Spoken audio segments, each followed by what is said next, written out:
Hello, one and all, and welcome to Bonus Commentary. My name is Derek, and this is my weird little slice of the internet where I like to talk about films, video games, whatever I feel like talking about at that particular moment. For those of you who have been around the channel long enough, you know that I love tokusatsu, which is Japanese for special effects films.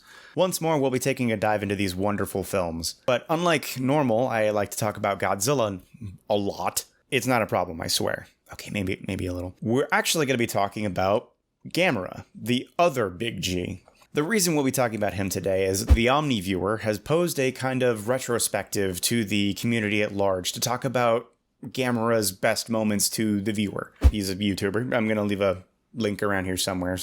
Where? I don't know. You'll have to find out. Have you found it yet? It's here.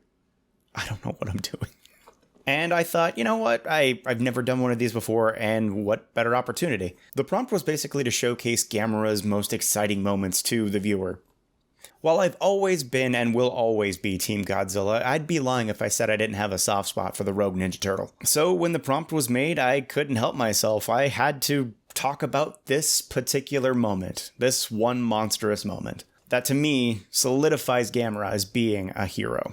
But first, a bit of backstory for those of you who aren't aware of who Gamera or what Gamera is. He has always been something of an underdog throughout the tokusatsu world. Even his initial concept was something of a cash grab at the time. He came in after Godzilla, which was a huge hit for Toho. So Daiei, a rival movie studio, released the Titanic Turtle in 1965. And for a brief while there, had the big guy running for his money. Some even consider his 12 films to be of higher quality than Godzilla's 38, as of the time of writing this video. What's up, New Empire? The big guy's battles have kind of solidified him as something of a goofy savior. But he's a lot more than that. There's determination, there's a quick wit, he's durable.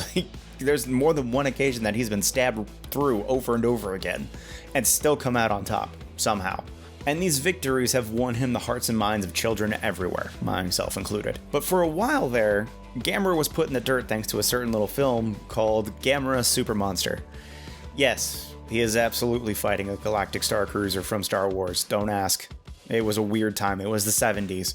People were cashing in where they could. If you want a more in-depth look at that particular film, go check out Titan Goji's video. It is actually a kind of amazing story, and if you go back far enough into his retrospectives, you might hear a familiar voice. But we gotta get back on topic.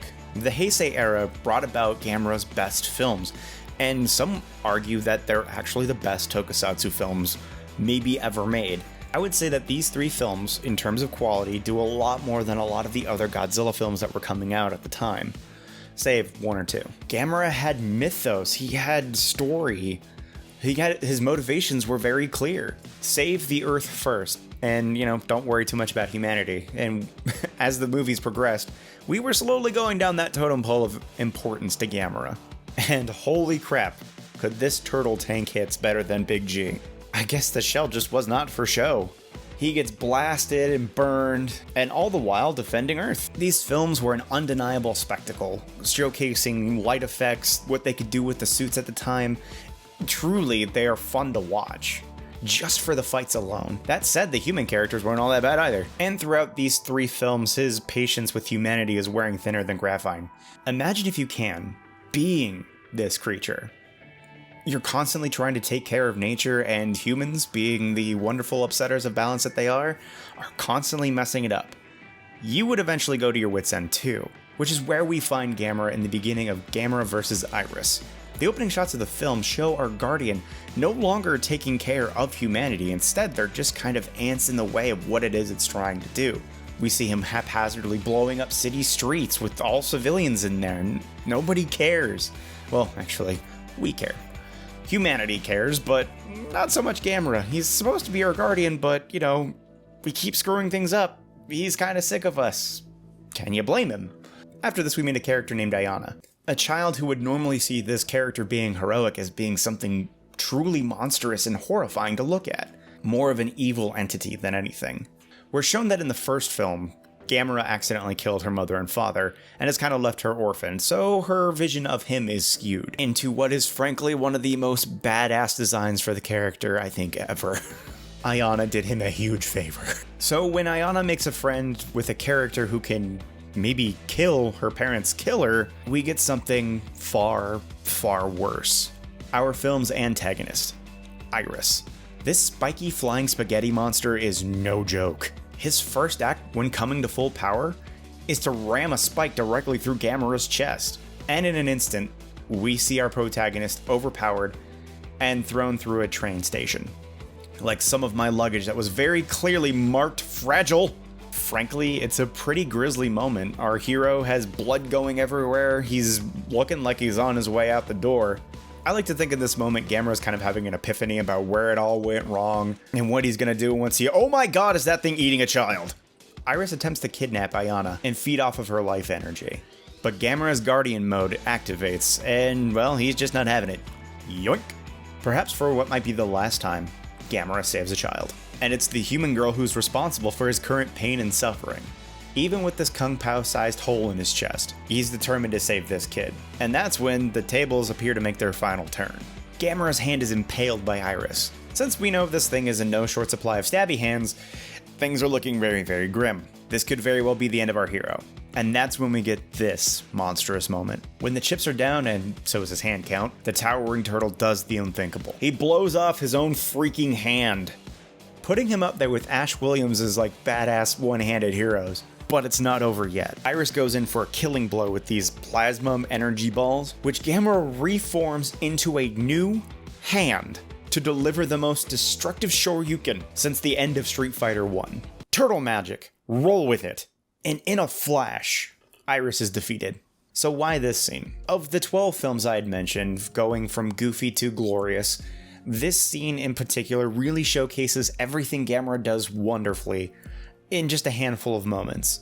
The ability to take fatal damage and still come out on top, the determination to put the bad guy down, and the ingenuity to pull off the win. Finally, I think this helps him reclaim his Guardian of Humanity moniker. He could have let Ayana die. He could have let our human heroes in the train station die. But he actively fights to save them, even if that means making a huge sacrifice. That is until the opening of Gamera the Brave, and a lot of these sacrifices feel like the last straw of a broken turtle. I think this moment is important because it really showcases Gamera's humanity. Roll with me here, I know we're talking about a giant turtle here. Gamera is vulnerable, but powerful. He's connected with nature, but to a point where he's so singularly focused it's almost negligent. We see these exhibited through this character, and it really shows the ebb and flow, the yin and yang, the flaw and strength of humanity. Now, I'm not suggesting you blow off your hand and try and form a flame fist, but I am saying I do think Gamera is something humanity can attempt to emulate in terms of his empathy towards nature, determination, and strength. And, I think we all got that in us. I certainly hope so anyway. Ladies and gents, and everyone in between, this has been my one monstrous moment. Shusuke Kaneko really put this together in such a magnificent way. This scene will live on forever, I think, in terms of one of the best giant monster movie moments ever. And I know I'm not the only one to say that, but I hope I kind of gave an insight into this moment that maybe not everybody was able to. And frankly, it is one of my favorite moments. I think it's very impactful. I want to thank OmniViewer for taking the time to make up this prompt for everybody to just go ham on everybody's favorite turtle. I also want to thank Matt Burkett of Monstrosities for taking the time to look at this script and kind of reword it a little bit so it made a little bit more sense, as best as he was able to. I did definitely reword some things there, but thank you very much, though. I really appreciate it if you're watching. Hey guys, before I go, I wanted to bring your attention to a little Godzilla fan project by a friend of the channel and editor of this video, the one and only Kaiju Kim. The project is called Erica, and it's available now on Kickstarter. The pitch is really interesting because it reads from the perspective of Erika Shirogami, who is already dead, and reads like something of a ghost story from the perspective of a ghost, who will later become something substantially more powerful than anybody could have possibly imagined. If you're a fan of Godzilla vs. Biollante, a lot of this should sound very familiar. If you can, please be sure to support this wonderful little project. I know I already have. I'll be sure to include a link in the description below. I'm really looking forward to seeing what it is our friend is able to cook up. And if you're able to contribute, consider this my thanks, as you're paying. I know times are tough right now, so if you can't pledge, please be sure to at least share the Kickstarter or her YouTube video talking about the Kickstarter to people you think would be interested. Let's show a fellow Kaiju fan some love and get this thing started. I'm rooting for you, Kim.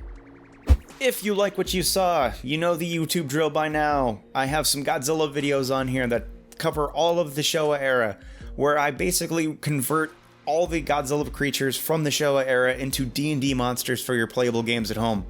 I'd love it if I got some feedback on some of these stat blocks. It's only been on there for like 3 years. Hit that subscribe button, hit the like button, follow the hashtag OneMonstrousMoment. Just let people know that Bonus Commentary sent you. Maybe it'll mean something to them, maybe it won't, who knows. I also have some other fun Godzilla videos floating around here somewhere, so please go and check those out. It'd be great of you to just say hi. Hello. I don't know what I'm doing. But I loved making all of them. I had a great time. G-Fest, the D&D videos, the unboxing video. Had a great time. Look forward to more. And with that, I'll catch you guys on the next video, and be sure to take care of yourselves out there, everybody.